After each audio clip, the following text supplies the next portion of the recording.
Trixie Leech, thank you very much for hosting us and offering to share your memories with us of Coventry Prep School and John Phipps. I have some pre-prepared questions here for you, which are going to cover the history of the school from when you started to kind of when you ended, and as I say, we'd love you to share your memories and your feelings of the school at that time. Okay.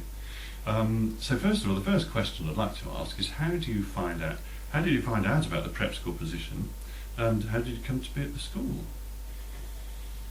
I saw an advertisement in the Coventry Evening Telegraph for a teacher of geography at the prep school.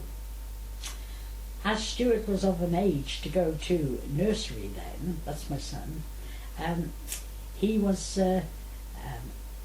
needing to go to nursery to mix with other children because he was the only child. Then I thought, well, I can look for something to do, you see, and I saw this advertisement in the paper and I decided to apply. I went along on a Tuesday after school, pouring with rain it was, and I came in, and the first boy who opened the door to me said, "Can I help you?" which I thought was a lovely way to start, and I asked if he could tell me where the headmaster was, and he said, "I will show you." And he took me upstairs and he showed me where the headmaster's study was, and it was the attitude of the children that I noticed most first of all. I thought, well, how nice. I saw John and we chatted for a couple of hours in a very relaxed way, and then I went away. He had told me that he'd interviewed 4 men and that he had another chap coming down from Manchester for an interview, but unfortunately he'd been delayed because of snow, and so he couldn't give me a decision. On the Thursday evening he rang me up and he said, would I like to join the prep school? That's a really lovely story actually, because as you may be aware, obviously aware, most of the staff at the school were men. Yes. But he made the choice to bring in a woman teacher. Yes. So that's quite. Did you get any feeling about why that was the case, or? I think John had a great ability to judge people, and he could judge the feeling of loyalty that would be there more than anything. Plus, I had a farming background, which John was always interested in that side of things as well, you see. So I think we had a lot to talk about, and perhaps I came across in a relaxed way that I would be interested in doing the job. Were you familiar with a private school environment, and what were your first impressions of the school? And John, I think you've already covered that actually. Yes. A lovely little anecdote you said there. But had you taught at a private school before? No, not at all. And in fact, the private sector was something completely unknown to me. I taught in county secondary schools before in Herefordshire and Worcestershire, local education schools, and then when I came to Leicester I went to Atherstone Grammar School and taught there, and coming into Coventry, this advertisement intrigued me because it was still for geography and sport, but I didn't know anything about private school talk. So, as I say, the good manners that came across straight away as soon as I arrived did endear me to the idea of private education. Mm-hmm. Coventry was, and still is, quite an industrial town with some history of class conflict Did you feel the prep school belonged there, or was it a little besieged, or in some way feel a bit anachronistic?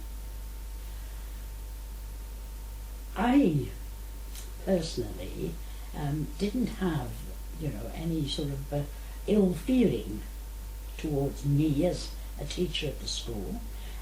Whenever I mentioned where I taught, people would say, "Oh yes, the Swallows." So it was still Dr. Reverend Swallow's school in their eyes, because that was how they knew about it. But apart from that, no, people would sort of say, "Oh, very nice," and that would be the end of it. John was quite strict with the boys, and certainly I was on the wrong end of some of his disciplinary activities quite often. But in private, I found him more humorous and light-hearted. How was he with the staff? He was exceptionally supportive of the staff. You always felt he was there at your back, supporting whatever you did or whatever you wanted to do.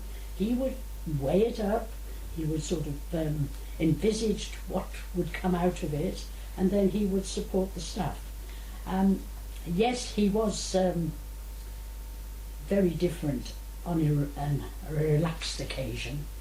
When we had staff parties at Christmas,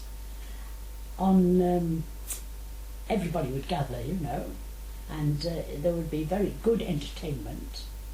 I remember he and Martin turning up to carve the joints in aprons which had underwear printed on the top. But no, he was very likeable and easy to get on with. And the other treat that we had was when they later developed the school and it had its own kitchen and so forth. He had a sitting room come kitchen at the back of the school, and he used to make pancakes. Every Shrove Tuesday we had pancakes, and everybody would gather there and have these pancakes, and it was great fun. Yes. That's lovely, that is. I mean, it's been said that he was quite in some ways inspirational as a kind of a leader or a manager. Would you agree with that? Certainly.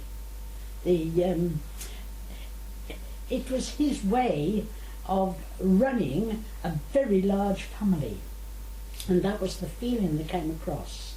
And both the teaching staff, the domestic staff, everybody was as important to John.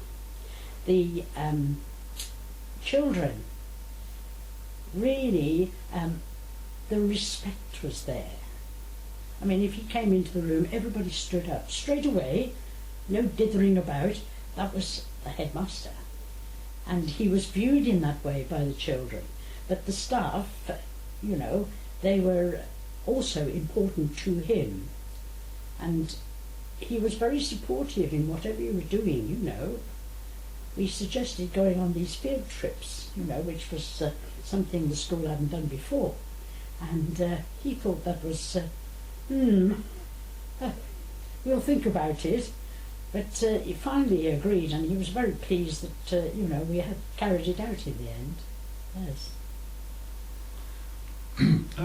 What was your opinion of corporal punishment then and now? And was it? And it was fairly commonplace, wasn't it? Yes. I remember when my own son started at the school, that was the only thing that was worrying me, was the day that Stuart would have to go to the headmaster's office for the cane. But it never happened, fortunately. But yes, in some ways, at that time, there was a need for it, and it was accepted that these stringent measures was all part of the ethos of the school. But no, personally, I wouldn't think of it. But it led to very good discipline. And with good discipline, you can learn. Mm. If there's poor discipline, you know, it's very much more difficult to learn. That's very true, actually, yes. I mean, I was on, as I mentioned, on the wrong end on several occasions, but I never felt that it was done in malice, and there was always a logic to it, you know. So. And the other thing too was that there was punishment, and then it was forgotten. Clean slate again, and that, you know, is far better than nagging over something for a long time. Yes. Well, I mean, as I say, memory, time has been very kind to my memories of the school, and that's something I never really remember at all, to be honest with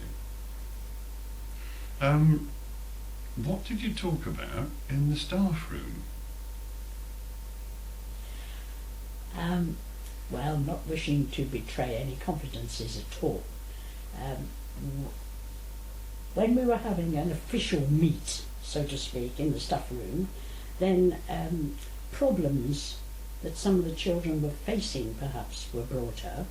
I mean, perhaps, you know, there was a divorce in the family, or perhaps a parent had died, or a close relative had died, and there was that sympathy or the need to, you know, be extra careful about what was said to the child because of that. Other aspects were things like day-to-day running of the school, improvements in the syllabus, that sort of thing. I don't think there were any sort of personal pickings over, shall we say, at the staff meeting. They were constructive, yes. Well, I remember the staff room as kind of, you know, you'd approach the staff room in great trepidation. It was a kind of a dark, it was kind of not very well lit, and a smoke filled. Of course, yes, yes. And John with his cigars was no better. And plenty of comfy chairs and things, you know. Yes. So it was quite it was a palace of mystery for us pupils, I must say. So it was interesting to see your perspective on that. How did the prep change during your time there? Well, when I went there, we had this terrific family feeling that everybody was working for the best for the child. The parents were very supportive, the staff were a unit, and there were very, very few absences. If someone was away for a day, you know, it was because they were going to a conference or something like that. There was terrific loyalty. The staff remained for years. When I was helping out after I'd retired, there was a very different story. That people did often take a day when it wasn't necessary, and they weren't the loyalty, you know, that there was in the past. It was, you know, 9 to 4 job, and that was after get out John, of it, that would be good. Sorry? That was after John. Oh Lord, yes, yes. Yeah. I'm talking about, you know, my final experiences of the school. But no, when John was there was, as I say, a complete effort from everybody. Of course, the time that you were there during the 70s and 80s, and of course you went into the 90s as well, the world changed massively. I mean, it's almost you know, extraordinary amounts of change. Did that affect the outlook or philosophy at the school during your time? I think that when John left, it was a closing of a book of a different type of volume. The beginnings after that were very different. The feeling didn't exist in the school of the family unit so much. We were regarded almost as the small fry down the road from the grammar schools. The loyalty was no longer there in the same sense. I suppose the first thing was the division of one headmaster sharing 2 schools at that time, which didn't work. But it was not the same. And then, of course, there were these mountains of paperwork that suddenly had to be produced. Whereas with John, he told you what you had to teach. He outlined the sort of things that he would expect you to teach, and you just got on with it. And really, the parent discussions at the end of term, where we sort of went over the reports and so forth, that was the most important summing up of what had been achieved. And the results spoke for themselves.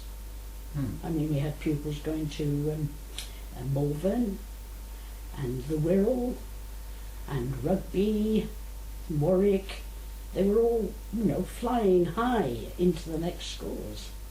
So in your opinion then, academically, the school achieved a great deal. And in terms of actually preparing a boy for, moving on to the older schools, yeah. You would say that the system that was adopted by John was overall highly successful. It was very successful, because not only on the academic side, but on the sports side as well, there was a terrifically rounded personality produced, because they were comfortable in the school and the boys wanted to do well. They loved, the pleasure of the headmaster in what they'd achieved. And he was always there, with the compliment, with the encouragement, and I think that was so important. Mm-hmm. You'd say he was would you describe him as a very dedicated man in that sense? Well, certainly dedicated. I think the school was his life. He had experience of working in the community and so forth, with the Telegraph and so on. But he had the desire to produce and carry on with something that would be very notable in its way. He had been entrusted with the school from Mr. Sykes on the advice of Reverend Swallow, and they thought John would do the job, and indeed he did. Yes. What was the most satisfying part of your job? What did you find in the school that was most satisfactory to you? Being part of the school. It was a privilege to work there, because you felt secure in your own ability, because from behind you the headmaster would encourage, he would help, he would suggest, but he was never domineering. It was more sort of friendly advice and friendly support, and I think that was the most important thing, was that you were part of a team and you were appreciated for being an essential part of that team. So as a man manager then, how would you rate John? Very highly. No, a very, very pleasant personality who did an exceptionally good job. Because he had created this very special jewel of an establishment and kept it running, even, when there were greater financial difficulties later, he kept it running smoothly. Okay, thank you for that. That's lovely. Well, did you think there were any drawbacks for working in such a small, close-knit school? Did you feel that there were any kind of it was losing out on? Anything it was losing out on in particular? I think the problems, when finances were getting shorter, there was the sort of worry that you were going through to support John, because we all sort of wanted him to do the best for himself, for his future life, as well as for the school. And there was a sort of closing down period that we went through.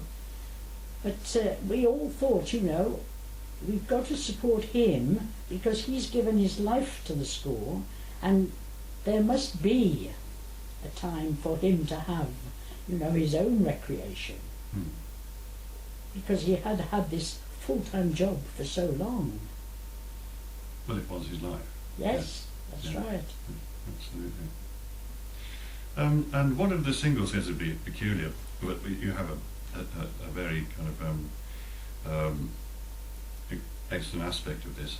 I say aspect, because aspect wasn't a word that... No, that came up on report. It was struck through. So, what of the single aspect, was that essential to the school, or was in terms of, boys, or would it have been better with some girls in there, do you think? Well, now, you see, the interesting thing there is that during the time I was at the school, girls were introduced. And the first year we had 4 girls, and they were taught as a separate group. Now, when it came to PE lessons, and I took the girls for their lessons, it was very difficult to find something that you could entertain 4 girls with. As numbers grew, then there were more things for them to do. We had a netball team and so on. But it was not the same. I mean, when I went there as geography teacher and a sports interest, so we say. And I used to go out and teach athletics and help with the football and the rugger and what have you. When it came to switching over to the girls, there wasn't the same camaraderie, shall we say, among the girls. They were very lost in the numbers, and it wasn't the same. I mean, I was brought up with brothers. My brothers had sons, only 1 daughter out of 8, and I'd always experienced a lot more with boys. So I was very comfortable with boys and teaching boys and boys' sports and so on. And it was very strange to swap over to girls, but it didn't seem the same. It meant a lot of changes. Did you go on to do anything after that yourself, or you mentioned, I think you retired? Yes, I retired, and almost immediately, I retired in the summer, and almost immediately in the October, I think it was, the prep school rang me up and asked if I would go on a field trip, because the person who was going to take the field trip had developed a tumour on the liver and couldn't go, you see. So I said, well, yes, of course I'll come and do it. Well, then next time, the phone would ring and they'd say, could you give us a warning? We've got someone away. And so there was a period of time when I was still going in and out of prep, doing odd bits, so to speak. So I hadn't completely split, but it wasn't the same as before, Yeah. Well, how does it all appear now to you, looking back on it, after the passing of time? I think I was extremely lucky to be accepted at that interview, to have lived through the best of the prep, really the best of the prep. And I suppose I was very thankful that I'd met, John Phipps and the staff at the school, and the boys too. And the parents, were so behind the school. It was grand, you know. It was a really very, very good time, very exceptional part of my life. Well, actually, when I look back myself, I share those sentiments entirely. I feel very lucky and privileged to have been part of it. Yes. Trixie Leech, thank you very much indeed for your time and for sharing memories. You're welcome. Thank you very much.